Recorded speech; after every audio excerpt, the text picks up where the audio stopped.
Hello नमस्कार साथियों, आप सभी का हमारे YouTube channel target by Himanshu में स्वागत है।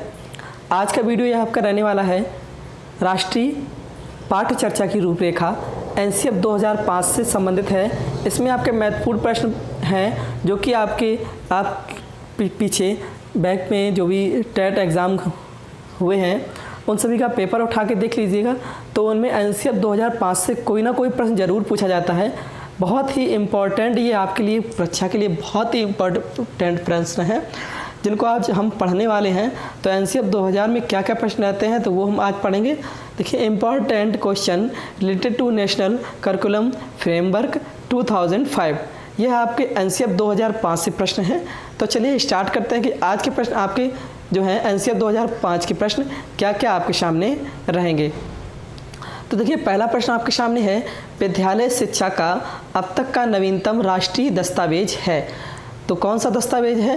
एनसीएफ 2005 का दस्तावेज है। नेक्स्ट प्रश्न है आपका, इस मंत्रालय की पहल पर एनसीएफ 2005 तैयार किया गया था। तो कब किया गया था? मानव संसाधन विकास मंत्रालय में किया गया था। नेक्स्ट क्वेश्चन है आपके सामने, किसकी अध्यक्षता में विद्वानों ने एनसीएफ 2005 तैयार किया? तो ये किया था प्रोफेसर यशपाल की अध्यक्षता में एनसीएफ 2005 तैयार किया गया था।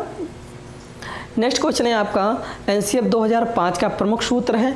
तो क्या है? देखिए, लर्निंग विदाउट वर्डम, बिना भार के अधिगम। जो इसका सूत्र है वह बिना भार के अधिगम एनसीएफ 2005 का प्रमुख सूत्र है। नेक्स्ट क्वेश्चन आपके सामने है, एनसीएफ 2005 का प्रारंभ रविन्द्रनाथ टैगोर के किस निबंध से होती है? तो इसका जो आंसर है वह देखिए, सभ्यता और प्रगति से इसके निबंध से होती है। इसका प्रारंभ जो एनसीएफ 2005 का जो प्रारंभ होता है वह सभ्यता और प्रगति से, जो रविन्द्रनाथ टैगोर ने जो निबंध लिखा है उसकी सभ्यता और प्रगति से होती है। नेक्स्ट क्वेश्चन आपके सामने है, एनसीएफ 2005 में बल दिया गया है। तो कौन सा बल दिया गया है? शांति के लिए शिक्षा। मतलब शिक्षा, जब कोई भी बच्चा पढ़ाई करता है तो उसके लिए क्या होनी चाहिए? शांति होनी चाहिए, तभी तो पढ़ सकता है ना। तो क्या है? शांति के लिए शिक्षा एनसीएफ 2005 में बल दिया गया है। नेक्स्ट क्वेश्चन देखिए आपके सामने है, एनसीएफ 2005 में बताया गया है, क्या बताया गया है? तो देखिए, सपनों के भारत को धरातल पर उतारने की युक्ति एनसीएफ 2005 में बताया गया है। नेक्स्ट क्वेश्चन है आपके सामने, एनसीएफ 2005 के अध्याय विद्यालय एवं कक्षा का वातावरण में बताया गया है। तो देखिए, क्या बताया गया है? इसका आंसर है, वातावरण के भौतिक एवं मनोवैज्ञानिक आयाम अधिगम को प्रभावित करते हैं। नेक्स्ट क्वेश्चन देखिए आपका, करिकुलम किस भाषा का शब्द है? तो ये आपका लैटिन भाषा का शब्द है। नेक्स्ट क्वेश्चन है आपका, सामाजिक अध्ययन शिक्षण का राष्ट्रीय पाठ्यक्रम कब बनाया गया? तो यह बनाया गया 2005 में। नेक्स्ट क्वेश्चन है आपका, एनसीएफ 2005 में सामाजिक अध्ययन में कौन से मुद्दों को शामिल करने की अनुशंसा की गई है? तो इसका जो आंसर है वह देखिए, सभी स्तर के विद्यार्थियों के लैंगिक एवं स्वास्थ्य संबंधी मुद्दे की अनुशंसा की गई थी। नेक्स्ट क्वेश्चन देखिए आपका, एनसीएफ 2005 की कार्यशाला कहाँ पर आयोजित की गई? तो यह की गई एनसीईआरटी नई दिल्ली में यह आयोजित की गई। नेक्स्ट क्वेश्चन है आपके सामने, यशपाल शर्मा समिति में कुल कितने सदस्य थे? तो यह कितने सदस्य थे? 38 सदस्य थे, यानी कि 38 सदस्य थे। नेक्स्ट क्वेश्चन है आपका, पाठ्यक्रम निर्माण की आवश्यकता क्यों है? तो इसका आंसर क्या है? शिक्षा के उद्देश्यों की प्राप्ति हेतु पाठ्यक्रम निर्माण की आवश्यकता है। नेक्स्ट क्वेश्चन है आपके सामने, एनसीएफ 2005 का भाषा फार्मूला है। तो क्या है? त्रिभाषाई फार्मूला है। नेक्स्ट क्वेश्चन है आपके सामने, देखिए, प्रथम भाषा, द्वितीय भाषा एवं तृतीय भाषा है। तो क्या है? देखिए, इसका आंसर दिया है, क्रमशः जो है प्रथम भाषा क्या है? हिंदी, यानी कि राष्ट्रीय भाषा और राज्य की भाषा। द्वितीय भाषा जो है वह अंग्रेजी, वो की अंतर्राष्ट्रीय भाषा है। तृतीय भाषा क्या है? तृतीय भाषा स्थानीय भाषा, पंजाबी, संस्कृत, तमिल। तो ये आपकी तीनों भाषाएं हैं। नेक्स्ट क्वेश्चन है आपका, एनसीएफ 2005 में सुझाव दिया गया है कि सूचना को क्या माननी से बचाया जाए? तो यह क्या बचाया जाए? ज्ञान से बचाया जाए। नेक्स्ट क्वेश्चन है आपका एनसीएफ 2005 में किन शिक्षण सूत्रों के अधिगम प्रयोग का सुझाव दिया है? तो यह दिया है ज्ञात से अज्ञात की ओर एवं मूर्त से अमूर्त की ओर दिया है। नेक्स्ट क्वेश्चन है आपका एनसीएफ 2005 के अनुसार मार्गदर्शक सिद्धांत में निहितार्थ है तो क्या है? ज्ञान को स्कूल के बाहर के जीवन से जोड़ना। नेक्स्ट क्वेश्चन है आपका एनसीएफ 2005 के अनुसार बच्चों को गलतियां क्यों महत्वपूर्ण हैं? तो देखिए यह समाधान को पहचानने में सहायक करते हैं। बच्चा जब गलतियां करते हैं है ना, तभी तो उस चीज़ का समाधान होगा, तभी तो पता चलेगा कि इसमें कौन सी गलती है तो इसका क्या समाधान है। नेक्स्ट क्वेश्चन देखिए आपका शिक्षा बिना बोझ के जो एनसीएफ 2005 का प्रमुख स्रोत है इसका अर्थ होता है तो क्या होता है? पाठ चर्चा के बोझ को कम करना। नेक्स्ट क्वेश्चन है आपका एनसीएफ 2005 सिफारिश करता है कि प्राथमिक स्तर पर गणित की शिक्षा का केंद्र होना चाहिए तो क्या होना चाहिए? कक्षा में पढ़ाए गए टॉपिक्स को विद्यार्थियों के दैनिक जीवन से जोड़ना। जो कक्षा में टॉपिक पढ़ाया जाए उनके दैनिक जीवन से जुड़ना, यानी इसका मतलब आप समझ रहे होंगे।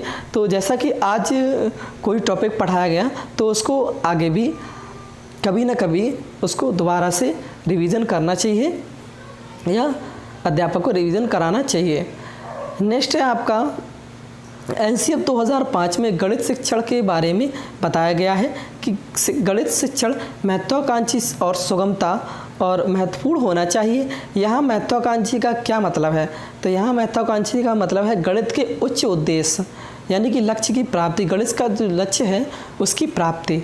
नेक्स्ट क्वेश्चन है आपका एनसीएफ 2005 में गणित की लंबी आकृति का मतलब है तो क्या मतलब है? यह मतलब है कि एकता संकल्पना पर दूसरी संकल्पना बनाना। नेक्स्ट क्वेश्चन है आपका एनसीएफ 2005 के अनुसार सीखना है तो क्या सीखना है? मानसिक विकास, शिल्पकला केंद्र एवं व्यावसायिक ज्ञान, ये तीनों सीखने हैं। नेक्स्ट क्वेश्चन है आपका एनसीएफ 2005 में किस परीक्षा के संबंध में सुधार के लिए सुझाव दिए गए थे? तो ये गए थे कक्षा 10वीं की परीक्षा ऐच्छिक हो इसलिए सुझाव दिए गए थे। नेक्स्ट क्वेश्चन है आपका एनसीएफ 2005 बल देती है तो किसका? करके सीखने पर बल देती है। नेक्स्ट क्वेश्चन है आपका एनसीएफ 2005 में कला शिक्षा को विद्यालय में जोड़ने का उद्देश्य है तो इसका जो उद्देश्य है वह क्या है? सांस्कृतिक विरासत की प्रशंसा करना एवं छात्रों के व्यक्तित्व और मानसिक स्वास्थ्य को विकसित करना, ये उद्देश्य है। नेक्स्ट क्वेश्चन है आपका एनसीएफ 2005 में गुणवत्ता आयाम शीर्षक के अंतर्गत महत्व दिया गया है तो क्या दिया गया है? बालकों के लिए संरचित अनुभव एवं पाठ्यक्रम सुधार को ये महत्व दिया गया है। नेक्स्ट क्वेश्चन है आपका एनसीएफ 2005 का मुख्य सूत्र जो है, क्या सूत्र? शिक्षा बिना बोझ के कब आया था? तो यह सूत्र कब आया था? तो यह सूत्र आया था 1993 ईस्वी में, यह शिक्षा बिना बोझ का सूत्र आया था। नेक्स्ट क्वेश्चन एक लास्ट है आपका एनसीएफ 2005 के अंतर्गत परीक्षा सुधारों में किस सुधार को सुझाया गया है? तो यह सुझाया गया है सामूहिक कार्य मूल्यांकन, सतत मूल्यांकन, खुली पुस्तक की परीक्षा मूल्यांकन, इन सभी की सुधार को सुझाव गया है। तो दोस्तों ये थी आपकी आज की वीडियो जो एनसीएफ 2005 के लिए बहुत ही महत्वपूर्ण है, अपनी आपकी परीक्षाओं के लिए बहुत ही महत्वपूर्ण है। जो एनसीएफ 2005 के प्रश्न इसमें पूछे जाते हैं टेट में, जो तो आपके 100% ही पूछे जाते हैं। तो दोस्तों जिन मित्रों को वीडियो अच्छा लगा हो वीडियो को लाइक करें, कमेंट करें, शेयर करें, चैनल को सब्सक्राइब जरूर कर लें। जिन्होंने अभी तक चैनल को सब्सक्राइब नहीं किया है बेल आइकन को प्रेस जरूर कर लें जिससे कि आगे आने वाली वीडियो का नोटिफिकेशन आपसे सबसे पहले से पहुँचे। इसके अलावा आपको PDF फाइल्स प्राप्त करने के लिए आप हमारे टेलीग्राम ग्रुप से ज्वाइन कर सकते हैं। टेलीग्राम का लिंक का मैंने डिस्क्रिप्शन बॉक्स में दे रखा है, वहाँ से आप टेलीग्राम ग्रुप को ज्वाइन कर सकते हैं। Thanks for watching. जय हिंद, जय भारत।